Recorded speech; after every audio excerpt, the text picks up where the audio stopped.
Hello there. Hello. Tales of the Welcome. Empire. John, Tales of the Empire. I got it around here It's somewhere. okay. Not everybody's with it. I don't know where my Empire hat is. Man, a life day hat is good too. I saw Hold that on. actually on Disney Store. They have the life day robes for like $24. I'm gonna have to pick one of those up. That's a good price, Yeah. Bryce.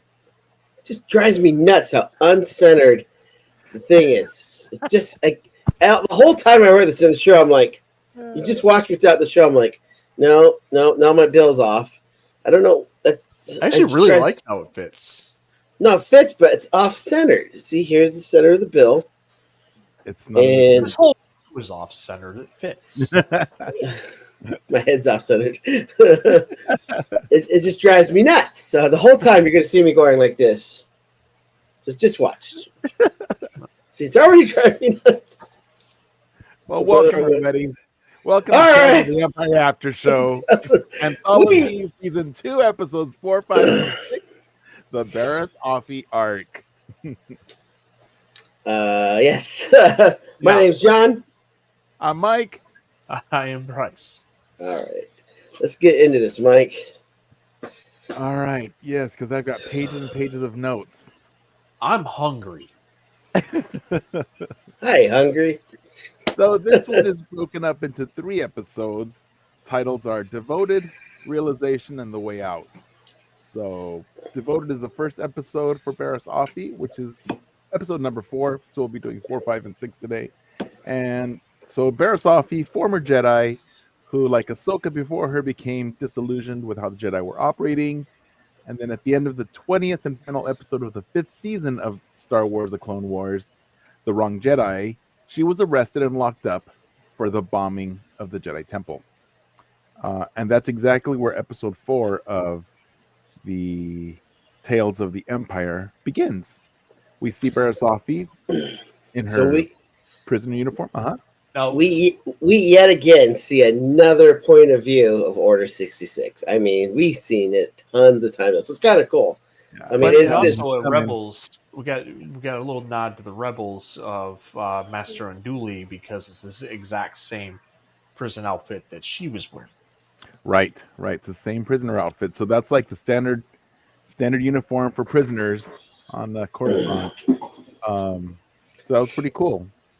And then we do hear Order 66 being implemented. You know, she looks out the window and she's burning Jedi Temple. So we know exactly what's happening at this moment because in Revenge of the Sith, that's the commissioning of Order 66 by Palpatine. We see that it's terrible weather, and we've talked about this before, how the weather reflects the mood. So it's cloudy and rainy and sad. And that's also when Palpatine brings his injured Anakin / Vader back to Coruscant following the duel on Mustafar. And so now that we know that these two things are happening about the same time, it's possible that as she's looking out the window, Vader's being suited up in his Vader costume. So they've arrested her, but Order 66 is happening, and they're not killing her. So that's pretty cool because she's no longer a Jedi, right? And that reminded me of the book Rise of the Red Blades, because that story follows another Padawan who was rejected, not Arrakis, Akaris, and it's her journey of being onboarded to the Inquisitorius. And so now we're given another view from another one of how they're being inducted. So we see the clone shock troopers guarding her cell. And this type of trooper first appeared in Revenge of the Sith, so it's pretty cool to see them here. So we see another connection to that. Yeah, they're the Coruscant guard. Right. But we hadn't seen them before until Revenge of the Sith, and now we see them again here. So that's nice. Another strong connection between those two episodes. And the fourth sister comes to free Barriss and integrate her to the Inquisitors. And she first appeared in Obi-Wan Kenobi for us, and in both Tales of the Empire and Obi-Wan Kenobi. The fourth sister is played and voiced by Raya Kilstedt. Barriss is taken to the planet Nur, home of the Fortress Inquisitorius, which serves as a home for the Inquisitors. Is that what they're called? You said it twice now. Inquisitorius? That's a ridiculous Yes. name. That's ridiculous. Inquisitorius. You call them Inquisitors. Something that's just so. Which we see as Inquisitorius. That's It's how silly. That's how soon after Order 66 this is that it's being built. We know that it's many levels below the water. Right, because when we see little Leia, right? Our boy Cal infiltrates this. Oh, that's right. That's right. In Tales of the Jedi. That's right. So then when she goes into the Inquisitorius, she's being inducted, and the Grand Inquisitor, again voiced by Jason Isaacs, which is great. I love the fact that he did this. So he's great. And then we see her with two other Inquisitors. So we see Marok, which Ahsoka kills, right? And is that confirmed that it's Marok? I thought he was the sixth brother. He's the one that is the one that Kanan, Ahsoka, and Ezra tracked down on.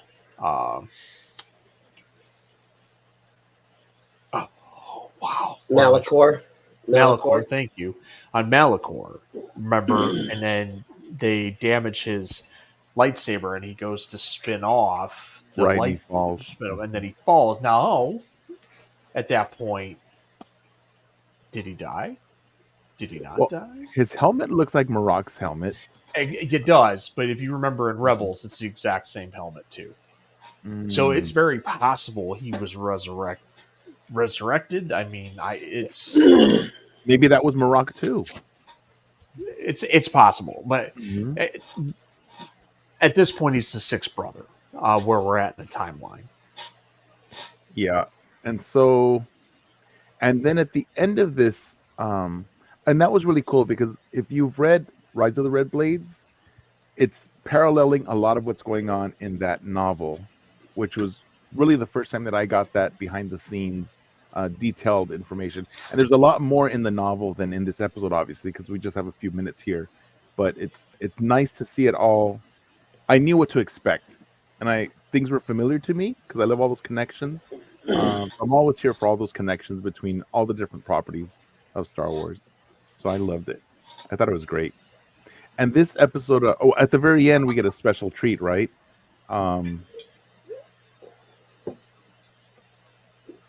Because she's being trained to be an Inquisitor.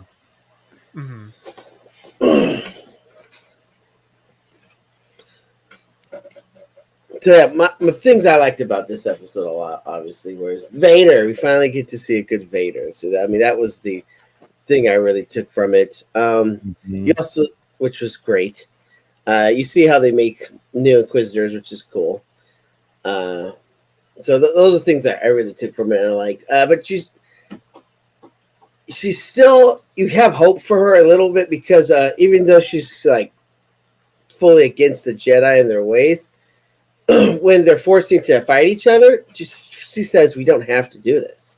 She ends up killing him, but she was conflicted. That's why I didn't understand the I didn't understand the title of this one, Devoted. What is she devoted to? That kind of left me questioning because she's obviously extremely concerned about what's happening at the Jedi Temple. At the same time, she's accepting Lynn, or the fourth sister, offer to do something more, to do something different, right? Like, so else, right? The devoted thing was like, I didn't quite understand the title to this. Like, what is she devoted to? Is she devoted to herself? Is that self-preservation? I think she's devoted to the Force. And because remember, the whole reason why she bombed the Jedi Temple in the beginning was because she felt that they were going away from what the Force should be guiding them to do. So she's more devoted to the Force itself and listening to what the Force is telling her. I think that's how I interpret it. It's her her finding for herself what is it that I truly believe in. I thought it was more of a tale of survival. I mean, you're in prison. Somebody offers you a way out. You're going to take it. And then all of a sudden, it's like, you're going to live or die.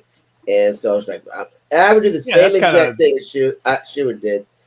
So I don't know. I didn't catch as much devotion either in it. So that was a little different.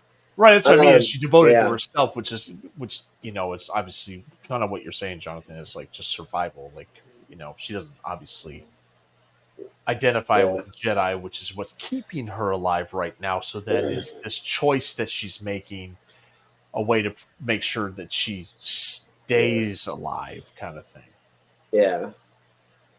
I just, but I think she's still trying to do the right thing, though. She hasn't given into being evil and the dark side completely, because the Jedi kill all the time. The Jedi kill all the time. Right, more so out of defense, but they still kill, or maybe necessity, but not out of anger. Right, and she didn't kill him out of anger; it was more out of self-preservation. Yeah, right, exactly. Like he definitely took the opportunity to okay, I'm going to be self-preservation too. Like I'm, because there's that connection at the beginning where he walks in and she's like, Dante, Barriss. And they cut that off real quick. Like, no, you're not here to make friends. Right. And you can see the third one also knows is it within that. They probably were all trained in the Jedi Temple around the same time, would be my guess. Mm-hmm. And then the other one, obviously, we see he just isn't going to hang around, and obviously they didn't appreciate that and cut him down real quick. He just took off.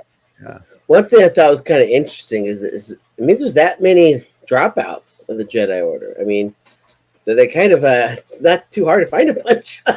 So it's like well, you know what? That's the other thing, John. In Rise of the Red Blades, they actually talk about the ones who don't make it, and that get that they are dropouts. But because they are dropouts, they don't send them back to their families. They incorporate them to do other things like be janitors in the building and go work in the library. They have them do menial tasks, right? Yeah, right, because they really don't have a family anymore. They can't go back home. They don't know who their servitude. Right. And in Rise of the Red Blades, they also have some resentment because I don't want to spoil Rise of the Red Blades because it's a super good novel and I do recommend it for everyone. Because it connects to this a lot, and but they do talk about all the rejects. And don't say rejects. Well, they're essentially rejects. That's why they're not. They don't. Those losers. Yeah. Oh my gosh. Well, Barriss, let's face it, guys. Barriss is a reject. She was rejected by the Jedi Order. Ahsoka was a reject too. She came to a higher understanding, higher than the Jedi Order. How do you call that a reject? Yeah, I was going to say, I think Barriss and Ahsoka. Ahsoka was never rejected. She chose. Initially she was. Well, initially she was. And then when they said, "Okay, we're going to accept you back in," she chose to leave at that point. But they initially rejected her because they thought that she was the one who bombed the temple. Well, right. I mean, pending the investigation, I guess. But it was a pretty compelling case too. I mean, if you remember, it wasn't just like you have to follow evidence. So I mean, you're going to have to incarcerate her and hold her in holding and all that. So she's not sensitive. But we're not talking about that episode right now. Reject.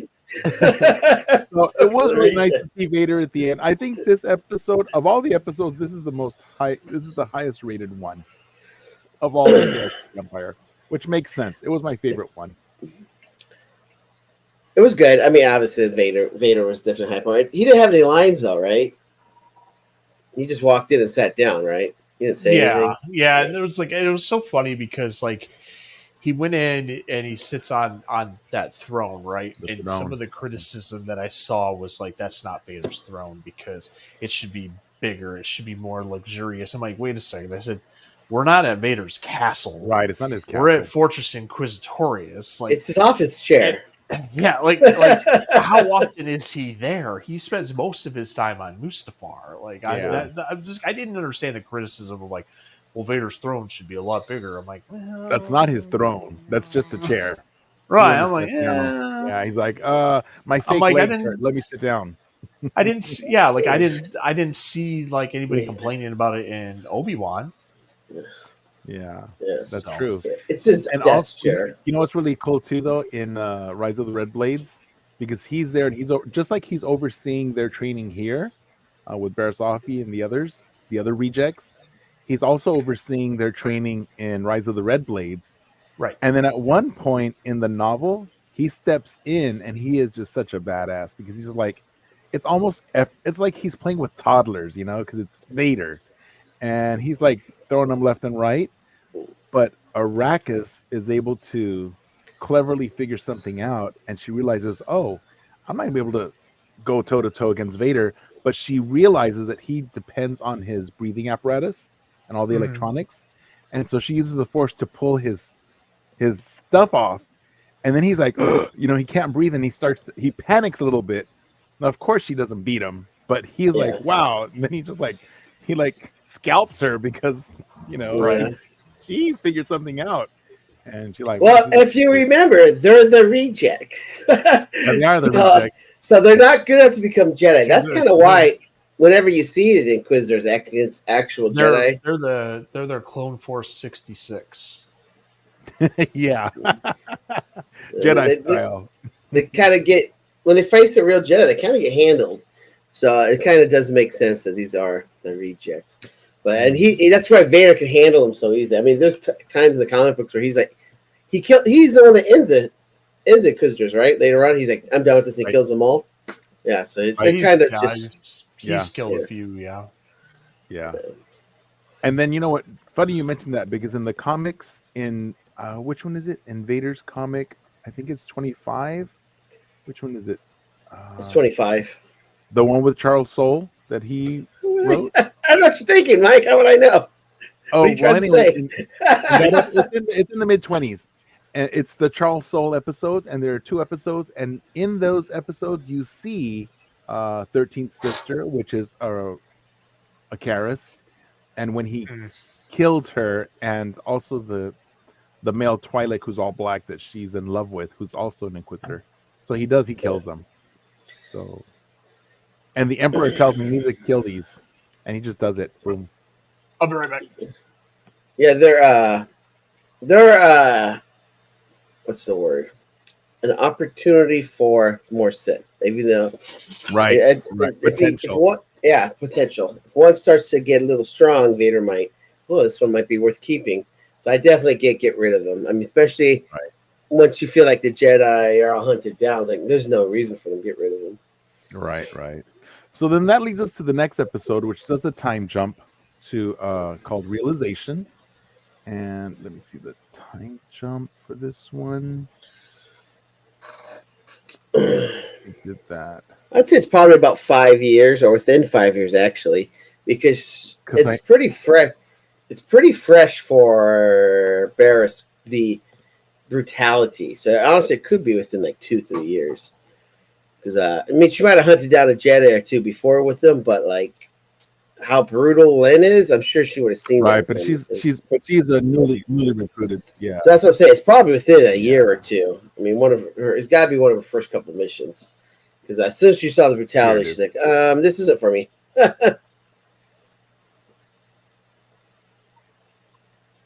Which is it's really interesting because I made a little timeline.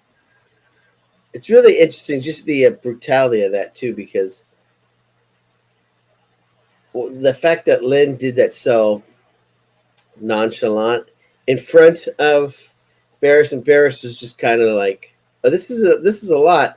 I'm surprised that Lynn did that in front of her without kind of gauging her partner's willingness to be like that. I mean, that's pretty rough to like, we're just going to do this. Because, I mean, yeah.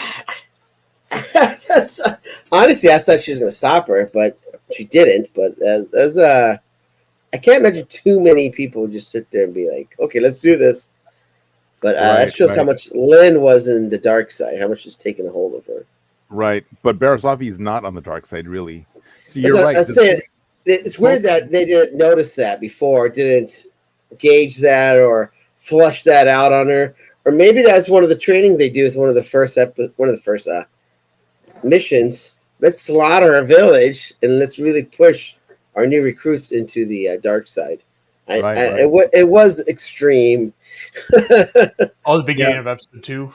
Yeah. Yeah. So both of these episodes do take place 19 BBY, and of course, Devoted is the beginning of it, and then Realization. Oh, so the same year. Okay. They're within the same year, but like one at the beginning and then one towards the end. So right at this point, she's already had some training. She's gone out, done some missions, but not much. And oh shoot, I can't toggle between these two. Well, it definitely feels like it's first mission or first 2-3 missions, just because right, it's early on. It's early on. Very green, and I was saying horror to the. And I think the level of brutality. I think that's why it's called Realization, because it's her realization of what this really entails, which is gonna be like, oh, we're gonna have to be slaughtering, doing things that I'm not really in line with. Absolutely. So even though she's now an Inquisitor, she's wearing the helmet. Well, she's graduated into the Inquisitor status because she does have a helmet. But how she talks to the kid in the village, right? It's not like, tell me this. Like what I got from the fourth sister, Lynn, whatever you want to call her, very much a Reva from Obi-Wan, right? You're going to tell me, like, I'm going to use my lightsaber. Like, she cut off one of the guy's hands, right? Because he wouldn't say where the Jedi was. Right. So there were different tactics, but I kind of like, to me, when I saw that, it honestly validated how Reva acted in Obi-Wan more than anything, because I know that people had the issues with how aggressive she was and everything like that. Like, I'm sorry, we just saw, she cuts off someone's hand. Like, Four Sisters just wiped out a whole village because one person wouldn't tell her, right? Mm-hmm. But hand or an entire village. Come on, like that was pretty intense. It was intense, and plus, cutting off the hand is not a big deal because they have replacement parts. You have people getting replacement hands all the time. It's still a squad on Tatooine. It still failed, though. I mean, she turned her own partner against her, so I still don't think it was a viable option. Slaughter a village in front of your partner. Literally, she turned against her because of that. So I don't know if that really validates it either, but it's still And then what happens too, John, is once she realizes that this is not the side of the Force that she wants to be on, she takes off the helmet, and symbolizing that she comes back to the light side, similar to how Kylo Ren takes off his mask too. Because Kylo had it, Kylo didn't have it. Is he in the comic books? Kylo didn't. Is Kylo in the comic books? I don't know who he is. The alternate reality. Oh, okay. The alternate universe of Star Wars. So I know they track. She obviously finds out Jedi are hiding in the mountains, and so they make their way up top. Whether the rock slide was intentional or not, I kind of have the feeling like maybe the Jedi knew that they were coming, so they forced the rock slide. And maybe I missed this, but I noticed that they were saying they, but I only saw the one Jedi. I think they were using they because the one Jedi was non-cisgender, so pronouns they, them.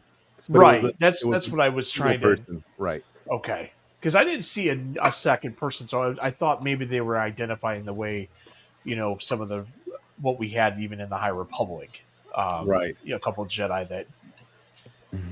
So my problem with those pronouns is that it's respect, but there's no way that you would know. Do you actually stop the recording? Why did you stop the recording, John? I still might stop it again. You resumed it. You mother trucker. I can say it. I am a big member of this trio, so I can talk about these issues because I do respect everyone's, everyone has pronouns, that's fine. But if you want to be called by certain pronouns, but you have to ask them or they have to tell you. No, that Jedi never said my pronouns are they, them. Maybe she knew him. them. Maybe she knew them. Yeah, that was it. It was kind of the confusing thing, like for me in that particular thing. Like, or did the fourth sister already kill a second one? But I just remember only seeing the one and I think it only was the just one. the one. I think it was Okay. just the one, and they were using Disney's just going overboard, and That Do you character. think that's what it was more so than maybe killing me. Barriss knew? I don't know. I don't think Barriss knew that Jedi. That character they call later the Traveler, right? They give that character a name. No. The next episode. No, I thought the next episode they say the parents say the Traveler sent us here. That's different though, because that takes place. That makes a big jump in time. I don't know if that Jedi lived. Oh. I know she said I won't let you die. Right. But we don't have confirmation that he actually lived. Like that episode ends with her just holding him there, which is very foreshadowing for the next. Yeah. It's like poetry; it rhymes, right? So, but yeah, so maybe he became the Traveler. Like maybe that's how their relationship worked. Like it's funny because both those, the end of this episode or the end of the next one, no jumping, you don't really know if they die, but they both get carried away. So it's like the same exact way. Like really, no, really, there is a difference. They both get stabbed. We think they're dying, and then they both get carried away. The one Jedi was exactly the same. The one Jedi wasn't stabbed. The one Jedi was slashed, much like Finn was by Kylo Ren. Right. But in Star Wars, stabbing you live a lot more often than slashing. Slashing is going to do a lot more damage than a stab of something that's cauterizing. So really, the more chance of surviving is the stab. I mean, how many times have we seen it in Star Wars? I don't disagree with that, but Maul was get into the third episode and he survived. That's very true too. So, by his hatred, you never know. So, but I think the important thing of this episode is that she chooses to follow her conscience. Well, she says, when she pushes the fourth sister off the mountain, right? You have one more Jedi. Yeah. I guess you have one more Jedi. So she then, to me, that's what made right. She reclaims who she was and realizes that maybe she was wrong for what she did, prior to, bombing the temple. But, to me, the realization you kind of knew that that's what was going to happen. That she was going to realize this isn't the path, which, I know we all know Star Wars is all about redemption and everything like that. So Right. That's true. She says Jedi, so she goes all the way back to the Jedi. Remember, Ahsoka didn't go back. Ahsoka still is I'm no Jedi, so it's really interesting that she went all the way back to the Jedi. So she's like, you know what? It wasn't maybe I was wrong. I was wrong. Really, really. I mean, everything's flawed. There's nothing perfect in this world, but at least the Jedi have a good, I don't know, foundation, set of rules, foundation to try and do what's best. So people can take advantage of it, which is what we see happen, obviously. But yeah, so she knows that. I gotta go back. Jedi would never have just randomly hunted down other people and slaughtered them. So she's like, yeah, maybe this is right. Right. Yeah. So then this one jumps up. The last episode jumps. It's 10 years ahead to almost battle at Yavin, because the next one, The Way Out, spans from 9 BBY to 0 BBY. So just up to the beginning of the original trilogy. So this is 10 years before Yavin? 9 years? 9. It starts out 9 years before Yavin, but then it ends at 0 before Yavin. And this episode ends right before Yavin? Well, it's somewhere within that window. I don't know exactly when. It's within that window. Yeah, it's a good way to... It's past Kenobi. We know that. Like this is past the Kenobi series, because the one thing to make clear is, like, when we saw the fourth sister, like, she didn't have the armor in either of the first 2 episodes that she does in Kenobi, and then obviously when she shows up in this episode, she's donning this same armor she had in Kenobi. Mm-hmm. So we do know it's past the Yeah. Kenobi show. And the ending makes me think it's past Kenobi too. How it ends. Oh, 100%. Yeah. Mhm. It's still before they get rid of the Inquisitors, obviously, because she's still an Inquisitor. So it's still Right. a few years before. Mm-hmm. So in this episode, we see that Barriss Offee has become a healer, and that's bringing back in from Legends in the novel MedStar 1, Star Wars MedStar 1 Battle Surgeons, a Clone Wars novel. Barriss Offee became a healer in that novel. So it's a duology of novels. So it's cool to see how, even though it's legend, in Legends she was a healer, but now it's actually canon that she did become a healer. Yeah, it's just another reason why Dave is awesome, because he does that stuff very consciously and carefully. Yes, he knows that we value some certain stories from the EU. We just, we still love them. So he's bringing them back in. Not that those books are awesome. They're not. They're just mediocre, good. But it's still nice to see some parts. I have them. I actually have the science fiction book club version that's both books and small hardcover. I have both too, because I love love them. Yeah, it's just 2 books, John, and they're little books. You can read them. No, they got everything. fold out pages, pictures, pop ups. Yeah. Pictures you turn lengthwise. Yeah. Ooh. So anyway, the fourth little sister, parrots and trees. So at the beginning of this episode, we see that this family is searching for the healer, and because their baby is sick, right? They're saying the baby is not well, and Correct. then so they meet Barriss. She's now older, and she's a healer, and so she's she looks pretty wrinkly. They intentionally put wrinkles on her. I thought that was she's older. Oh yeah, and then she's the shorter hair, like she's definitely. But it's not that long. So it must be Hoth is or whatever planet she's on is aging her. I don't think she ever left the planet. I think she's just in a different region of the planet that she was on. I don't think she ever left. Yeah. Because remember, when she first got there in the second episode, she goes, "These people have nothing." Right. And I think she stayed there because then she could provide them with something. I agree. I think it's the same planet too. And you turning the lights on or off, or swatting at a fly? It was a little fly. He agreed with what you said. It was a little fly, and I caught it. So, Mr. Miyagi over there. Yeah. So in this one, the fourth sister comes back, because she sends the family off for safety. She goes, "Oh, you know what? Your baby's fine," but she realizes that the baby does have some force sensitivity, and they're worried because they know that anyone that has the force either gets stolen to be part of the Inquisitorius or destroyed because there's the Jedi purge.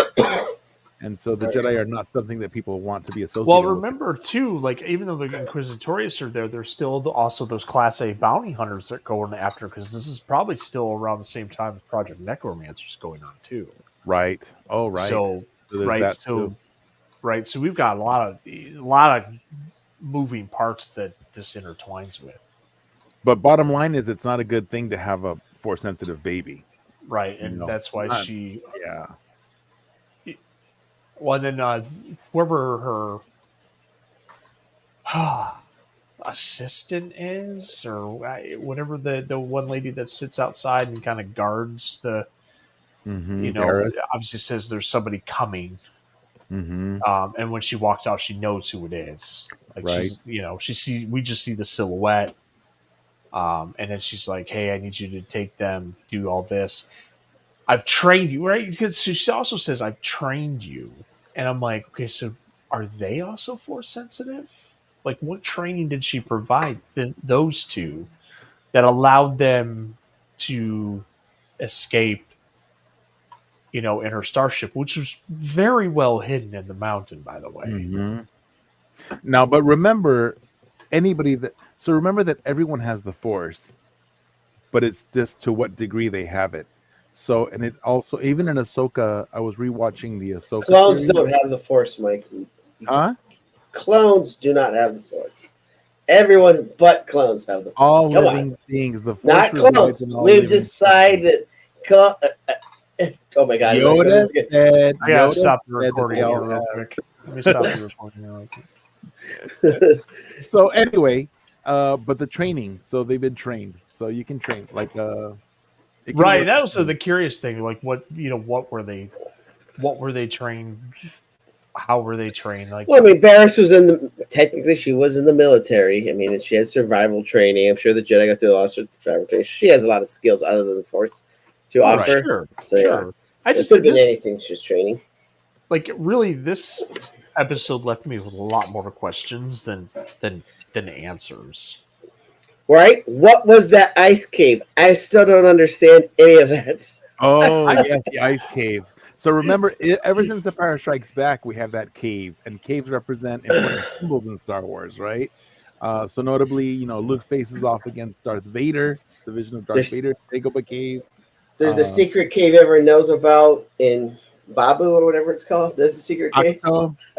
No, the one on Bad Batch that everyone knows about. Oh yes, that secret cave.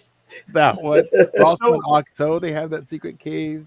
That's the one that I honestly feel that this was the closest thing to was like the one that Ray did, right?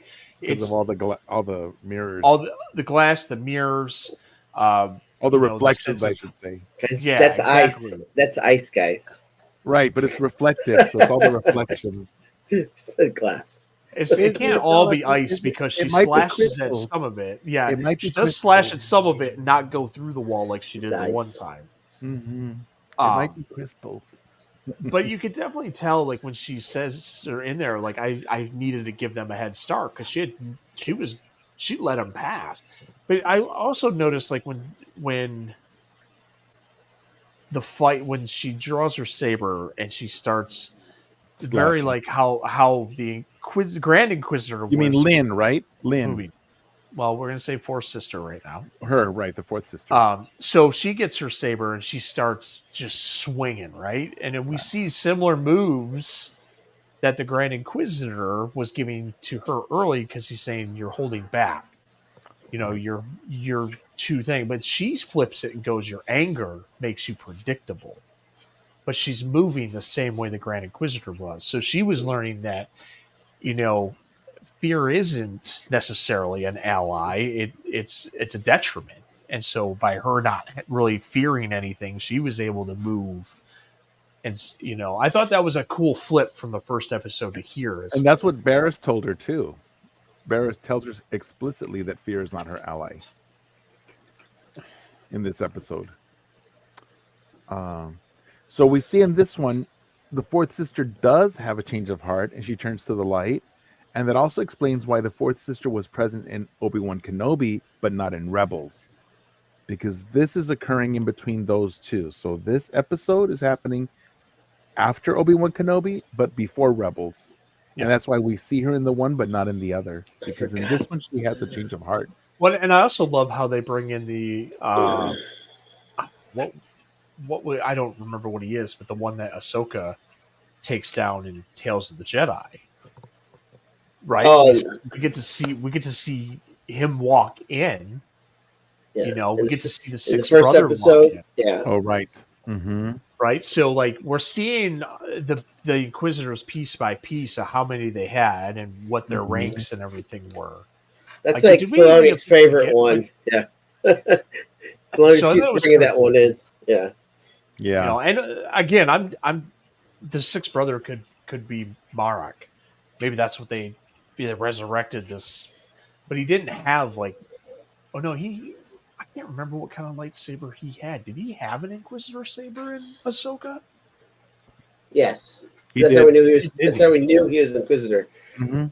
Yeah. So he's my guess is his sixth brother, but they never confirmed it. But we knew he was an Inquisitor, but we also knew that he had to have been dead because at that point in Star Wars, the Inquisitors are all extinct because they've been wiped out. So they're all the Jedi. No, but the Inquisitors really are all dead because Vader got rid of them. He also got rid of all the Jedi. I'm just saying he's always no. They didn't get rid of all the Jedi. As more opportunities for more stories to be written, more money to be made, more survivors pop up. I don't know if you noticed that. There was only one. Oh, there's another, and now there's 15 more Jedi. That's the one. So While there's that may always a be chance. true, we get to the end of this episode, and Barriss Offee, in the conclusion, is stabbed in the stomach by the lightsaber. So but does she? I don't understand that scene. Does she intentionally put herself in front of the fourth sister to die? She told her to lay down her lightsaber. So she decided to just jump in front of her blade. Like, I didn't understand that part. No, she didn't. So What happened? No, that was the realization for Lynn, because I'll use her name now. That was a realization for her that who she had become is not who she really was. Right. So when she was just violently slashing around, because remember, anger makes you blind. We've heard that before. The anger blinds people. She's just swinging, right? She's swinging. She doesn't even see what she's swinging at, she's swinging. She's also getting desperate because she can't find her way out. Right, and then she just makes a stabbing motion because she feels a presence, and that's when Barriss gets stabbed. So it was a lucky shot, or does Barriss sacrifice herself intentionally, knowing it's the only way to save Lynn? And that might be very possible too, John. I wouldn't rule that out.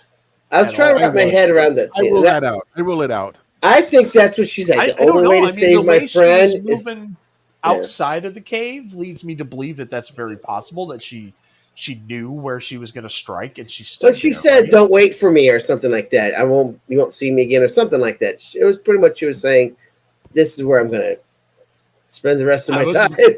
Right. Yeah. So I kind of felt like she's like the only way to save Liz. I have Lynn, or the fourth sister, kill me to become Lynn, and it's really the only thing that's going to wake her up. Is like, I just killed my one-time friend, right? Because of anger. Absolutely, what happens, right? Because she's like, the end is, and the reason why I know Barriss didn't live is that they're in a cave. It's extremely cold. We see two puffs what if it's crystals? Two breaths of F. We see breathing coming out of Lynn. We see breathing coming out of Barriss, and then no more breathing out of Barriss. It's only one, breath coming out of Lynn. So she could be holding her breath. She got stabbed in the chest, and now the air is going in and out of her chest. It was the same stab that killed Qui-Gon. So the same one that killed Reva. Is it the same one that killed Reva? No, she didn't get killed. It's the one that killed the same stab, though. That killed Kylo too. The same stab that got the Grand Inquisitor. Right? Yeah, Ray stabbed, but Ray healed Kylo. Didn't let him. Right. Because I actually think Kylo would have died had she not. But she healed him. Right. She was a good studier. She read those Jedi texts, so she learned a lot more. She went to those chapters. She got the audiobooks. Yes. But yeah, it's just Yoda recording, reading it. But we got the redemption arc again, right? Like we did. We got the redemption arc again. This time it's with the fourth sister and with Lynn. So, right. Right. Yeah. Sorry, Lynn. It is interesting. She leaves her lightsaber behind. Yes, in the cave, and they made a very, very intentional pan, like when they were walking out of the cave, to let Lynn and Barriss go while keeping that lightsaber. I think they had to do that because I think it would have been. Oh, she killed her. She's sad. She walked away. You have to know she gave up her ways of the dark side. It was really good. You trade a life for a life. You give up Barriss, but now you have maybe a potential Jedi in Lynn, or at least a non-dark side user in Lynn. So I think that you have to see that. Right, and we go back a little bit further too, because I don't think we touched on this. Like, take my starship. The coordinates are already plugged in. Right, the coordinates are already plugged in. Where are we going? To see an old friend. And I think she even says she will help you. So your first bet's like, it's got to be Ahsoka, right? It's got to be Ahsoka. But is Ahsoka involved with the path? Like, is she like how Quinlan Voss is with the path, right? And then why we see Indira, with her character, she's part of the path, right? Getting these force sensitive people, kind of like that underground railroad, right? Just to kind of make that comparison. It's not anywhere near the same thing, but it's moving people through a series of like hidden tunnels, hidden cities, secretive and things paths, like that, yep. right? So I don't remember, was Ahsoka ever involved with that? Because my first thing is, so we got an Ahsoka reference, which makes sense. They were really good. There's nothing friends. canon that says that she wasn't. So That's the possibility is there. Right. So that was the only thing that was like leaving me questions now. Like, okay, so obviously Barriss has a starship hidden in the mountains. She comes and goes, right? So but her home is there. Right. So she obviously has moved, maybe for sensitive people, others as well. So who's the traveler? The traveler could be Quinlan Voss, right? Because we know he's part of the path. Mm-hmm. It's even mentioned in Kenobi, right? So is that who's the traveler? Is it Quinlan?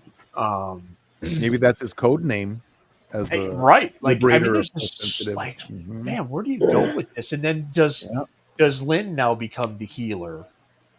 And does she try to keep her redemption by replacing Barriss as the healer, and keeping that path open? Like, there's just so many questions that I left over. Like, it was kind of like a little bit of a like, man, this we could have got 3 more episodes out of this, possibly. Like, maybe we'll get some comics or something, or more tales. Maybe we get tales of the rejects of the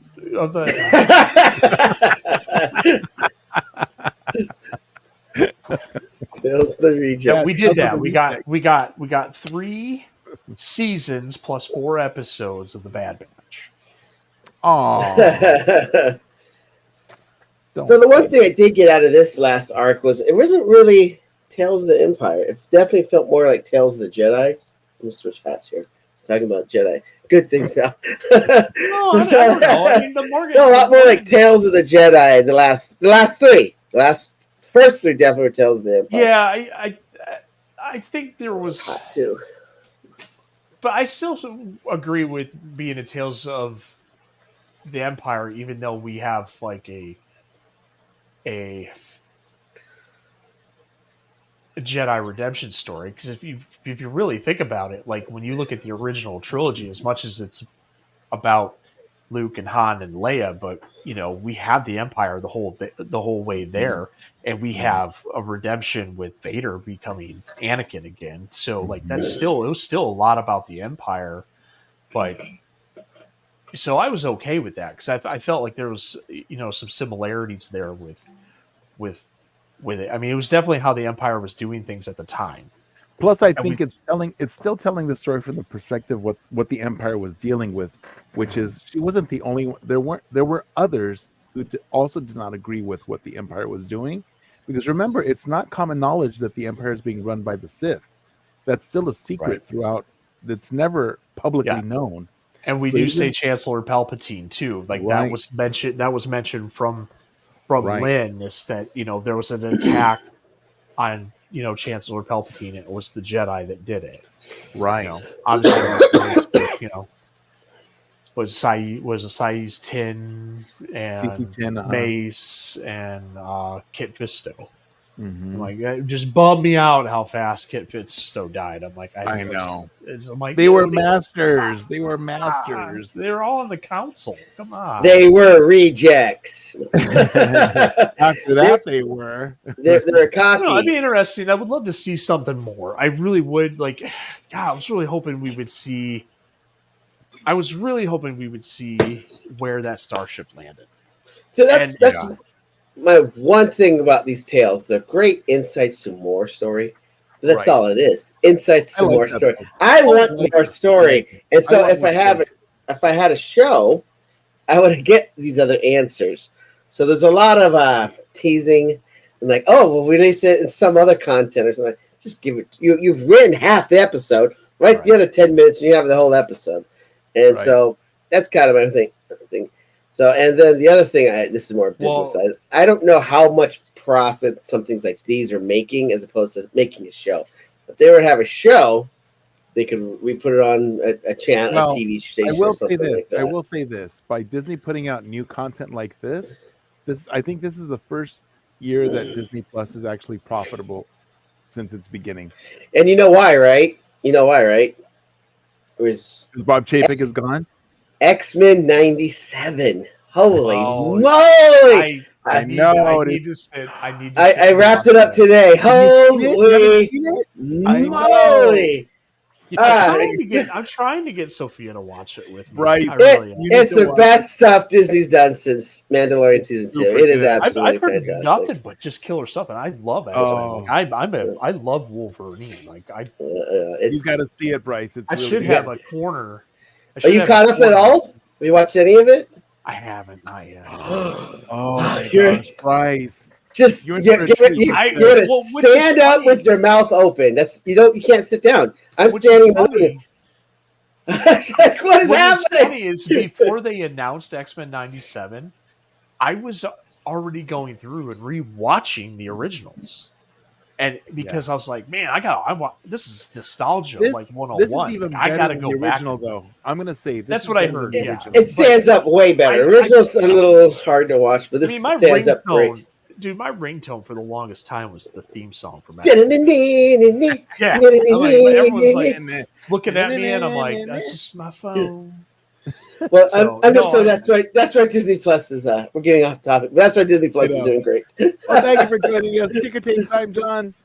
So please like and subscribe and follow us at On all the socials. Facebook, on YouTube. If it's not at Cantina Network, it's Cantina Virtual. on Instagram at virtual.cantina network, on X, formerly Twitter, at Cantina Virtual, on Threads, virtual.cantina network, on Hive, which gives me the hives just saying it, Virtual Cantina, and on TikTok at Virtual Cantina.